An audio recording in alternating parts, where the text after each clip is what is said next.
Everyone welcome to my YouTube channel. तो चलिए start करते हैं अपनी वीडियो। हम सब कवर कर रहे थे प्रीवियस ईयर के क्वेश्चन पेपर 2018 के, जिसे एनटीए ने जो पैटर्न चेंज किया था सोशोलॉजी का प्रीवियस ईयर के क्वेश्चन पेपर का, तो उस तरीके से क्वेश्चन को हम कवर करेंगे, जिससे आपको हेल्प हो जाएगी कि आपके क्वेश्चन जो है नेट में किस तरीके से आते हैं।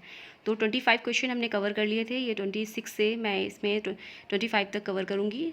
तो इस तरीके से हमारा कवर हो जाएगा। पूरे 100 क्वेश्चन रहेंगे तो उसको हम हर वीडियो में 25 करके कवर कर लेंगे। तो चलिए स्टार्ट करते हैं वीडियो, और यदि क्वेरी सजेशन हो तो कमेंट बॉक्स में मेंशन करिएगा। तो क्वेश्चन देखते हैं 26 वाला।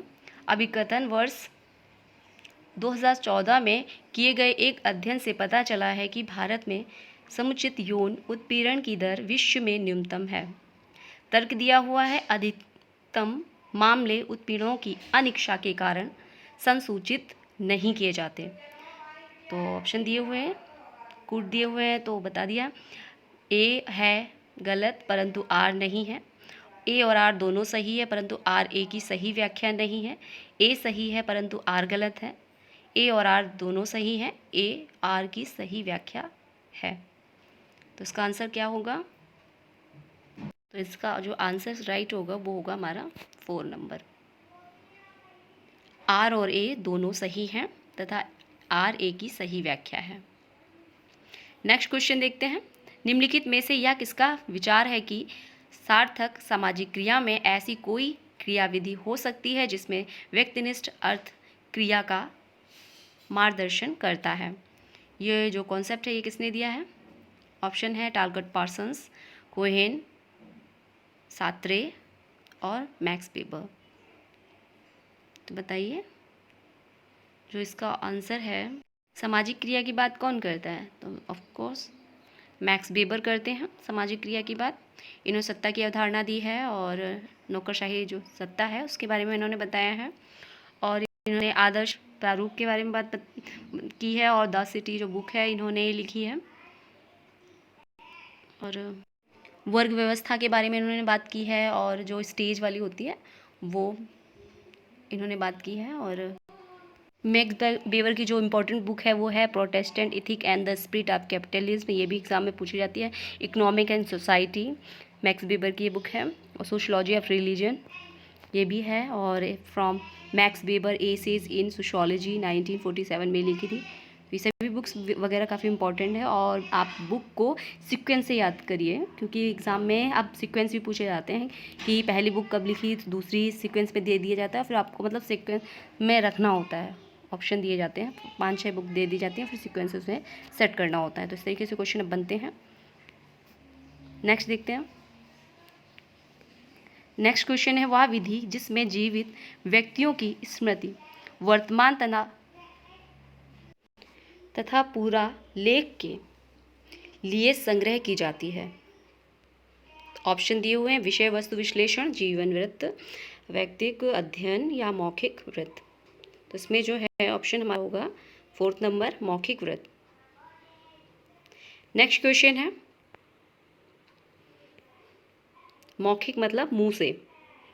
अब वह विधि जिसमें जीवित व्यक्ति, अब जीवित व्यक्ति ही तो मौखिक मुंह से बोलेगा, उसके डायरेक्ट उसका संग्रह किया जाएगा उसकी स्मृति का, तो मौखिक। नेक्स्ट देखते हैं।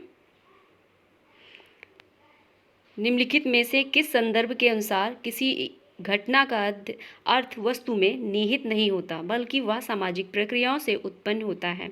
प्रघटना विज्ञान, नृजाति कार्य प्रणाली, प्रतीकात्मक अंतःक्रियावाद या सामाजिक क्रिया?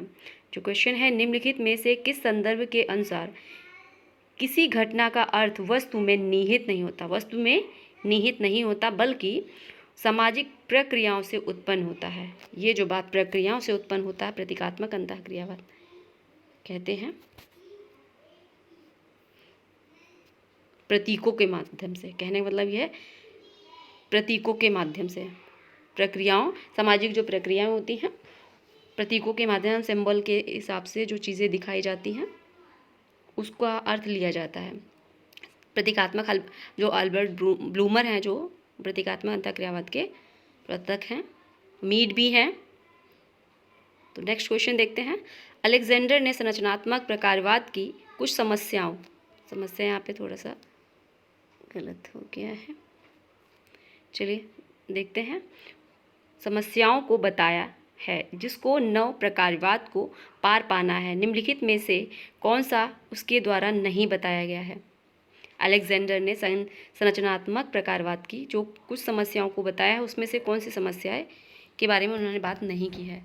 तो आदर्शवाद, रूढ़िवाद, अनुभविक विरोधी, पूर्वग्रह और व्यक्तिवाद, इसमें से कौन से टॉपिक पे उन्होंने नहीं बात की है कि नव प्रकारवाद पार पाना है। तो ये जो ऑप्शन है इसमें व्यक्तिवाद, इसको उन्होंने नहीं बताया है। अलेक्जेंडर हमारे जो हैं वो है नव प्रकारवादी। ठीक है, ये भी आप याद रखिएगा, नव प्रकारवादी हैं अलेक्जेंडर। नेक्स्ट क्वेश्चन है, शोध अभिकल्प रिसर्च डिज़ाइन क्या है। ऑप्शन दिए हुए हैं, परिणामात्मक या गुणात्मक विधि के प्रयोग के बीच विकल्प। दूसरा है, शोध करने की एक विधि जो सिद्धांत पर आधारित नहीं है। शोध निष्कर्षों के प्रस्तुतिकरण की शैली, आंकड़ा संकलन और विश्लेषण की रूपरेखा। तो ऑप्शन के अकॉर्डिंग कौन सा आंसर राइट है? 4, आंकड़ा संकलन और विश्लेषण की रूपरेखा। नेक्स्ट है, निम्नलिखित में से किसका तर्क है कि पुनरावृत्ति सूक्ष्म अंतःक्रियाओं के प्रारूप में आनुभविक रूप से परित किया जाता है। तो ऑप्शन दिए हुए हैं, किसने ये कहा है? Coleman, Collins, Dahrendorf, Coser. तो इसका जो आंसर हमारा राइट है वो है कोलिंस। कोलिंस ने ये कहा है कि तर्क दिया है कि पुनरावृत्ति सूक्ष्म अंतःक्रियाओं के प्रारूपों में आनुभविक रूप से परित किया जाता है। नेक्स्ट है, भारत में सर्वाधिक शहरों जिन्होंने अपनी मलिन बस्ती की जनसंख्या 2011 की जनगणना के अनुसार बताई है का प्रतिशत है, कितना है?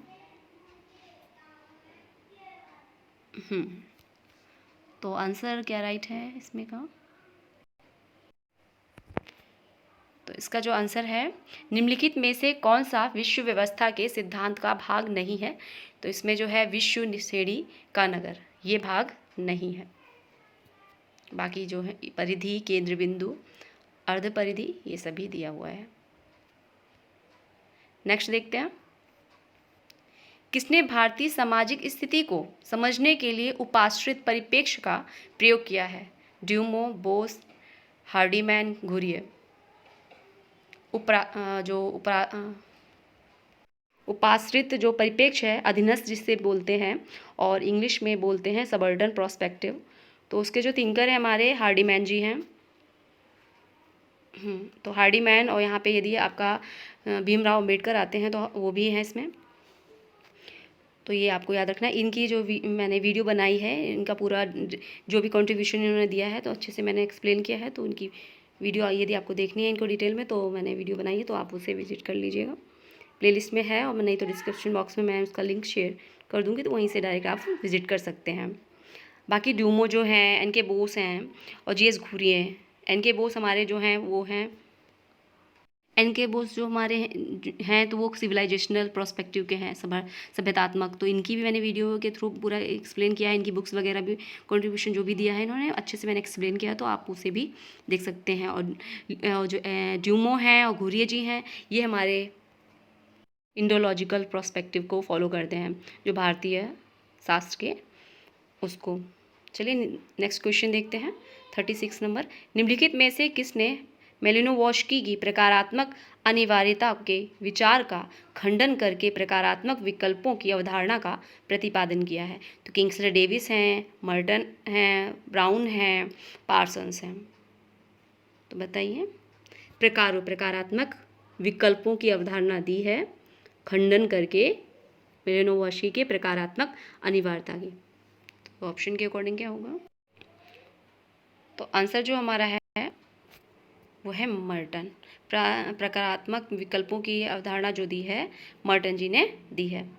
मर्टन प्रकारवादी भी हैं, और मर्टन ने दुर्खीम ने जो एनिमेशन जो कॉन्सेप्ट दिया था एनोमी का, उसे मर्टन ने आगे बढ़ाया, और उन्होंने भी उस कॉन्सेप्ट में अपना योगदान दिया है। नेक्स्ट क्वेश्चन देखते हैं। नेक्स्ट क्वेश्चन है, निम्नलिखित में से कौन सा मात्रात्मक तथा गुणात्मक शोध के बीच वैषम्य नहीं है? दृढ़ विश्वसनीय आंकड़े बनाम समृद्ध गहन आंकड़े, सामान्यीकरण बनाम संदर्भीय बोध, व्याख्यावादी बनाम नारीवादी, भाग लेने वाले शोधार्थी की दूरी बनाम निकटता। तो ये जो कॉन्सेप्ट है इसमें कौन सा नहीं है? तो जो आंसर हमारा इसमें राइट होगा वो है थर्ड नंबर, व्याख्यावादी बनाम नारीवादी। ये नहीं है, बाकी सभी हैं शोध के विषय। चलिए नेक्स्ट क्वेश्चन देखते हैं। निम्नलिखित में से कौन से प्राथमिक समाजीकरण के अभिकरण हैं? तो अभिकरण कौन कौन से हैं? कूट दिए हुए हैं और ऑप्शन है परिवार, समूह, स्कूल, जेल। तो ऑप्शन के अकॉर्डिंग जो है हमारा वो समूह है और स्कूल है, ठीक है, परिवार है, जेल नहीं है। तो इसके अकॉर्डिंग जो आंसर हमारा होगा पहला, दूसरा, तीसरा, पहला, दूसरा, तीसरा, पहला हो गया। तो इसका जो आंसर होगा हमारा ए, पहला, दूसरा, तीसरा। नेक्स्ट देखते हैं। जब सारणी के दोनों छोर खुले हों तो उस विवरण के केंद्रीय परिधि की किस माप की गणना की जाती है? तो माध्यिका और बहुलक की, या मध्य की, या माध्यिका और माध्य की, या माध्य और बहुलक की। तो इसका जो आंसर है हमारा वो राइट है ए, माध्यिका और बहुलक की, ठीक है। नेक्स्ट क्वेश्चन देखते हैं। नेक्स्ट क्वेश्चन है हमारा 40 नंबर। निम्नलिखित में से किसने विषय वस्तु विश्लेषण की परिभाषा संचार की प्रत्यक्ष विषय वस्तु के वस्तुनिष्ठ, व्यवस्थित और परिणामात्मक वर्णन की शोध तकनीक के रूप में प्रस्तुत किया है? तो कौन कौन है? वेरेल्सन और लुंडबर्ग और जारसीमेल और पीवी यंग। तो इसमें जो आंसर होगा हमारा राइट होगा वो है ए, बेंसन। नेक्स्ट देखते हैं। नेक्स्ट क्वेश्चन है, यह टिप्पणी किसने की है कि भारत की एकता अनिवार्य रूप से धार्मिक एकता है? जुम्मो मुखर्जी और राधा कमल मुखर्जी या श्रीनिवास? तो इसका जो आंसर है क्या है? किसने टिप्पणी की कि भारत की एकता अनिवार्य रूप से धार्मिक एकता है? तो इसका जो आंसर है हमारा वो है श्रीनिवास। श्रीनिवास ने ये कहा है। श्रीनिवास ने जो सिद्धांत दिए हैं, श्रीनिवास ने जिन जिन टॉपिक पे बात की, प्रभु जाति के ने इन्होंने बात की है, अवधारणा दी है, और संस्कृतिकरण की, ब्राह्मणीकरण की, पाश्चात्यीकरण की और निरपेक्षीकरण की अवधारणा इन्होंने दी है। और इनकी जो बुक है बहुत इंपॉर्टेंट, जो religion and society among Coorg of South India, तो ये काफ़ी इंपॉर्टेंट बुक है इनकी। नेक्स्ट देखते हैं। निम्नलिखित में से किसने उपमहाद्वीप के विशेष संदर्भ में उत्पादन नीति की बहस की शुरुआत की है? तो किसने उपमहाद्वीप के विशेष संदर्भ में उत्पादन जो नीति है, जो रीति है, उसकी बहस की शुरुआत की है? तो इसके जो थिंकर हैं हमारे उषा पटनायक, इन्होंने की है। नेक्स्ट क्वेश्चन देखते हैं। निम्नलिखित में से किसने ब्रिटेन में संरचनात्मक प्रकारवाद को सामाजिक नृविज्ञान में आकार दिया है? तो कौन हैं जिन्होंने दिया है संरचनात्मक प्रकारवाद को सामाजिक नृविज्ञान में आकार? नृविज्ञान में किसने किया है? मेलिनोवस्की या रेडक्लिफ ब्राउन? मेलिनोवस्की या हर्बर्ट स्पेंसर? रेडक्लिफ ब्राउन या बॉन्स, स्पेंसर, प्रिचार्ड? बताइए। तो इसका जो आंसर है हमारा वो राइट है ए नंबर, मेलिनोवस्की और रेडक्लिफ ब्राउन। ये मानवशास्त्री भी कहे जाते हैं और इनकी जो बुक्स हैं वो थोड़े देख लेते हैं।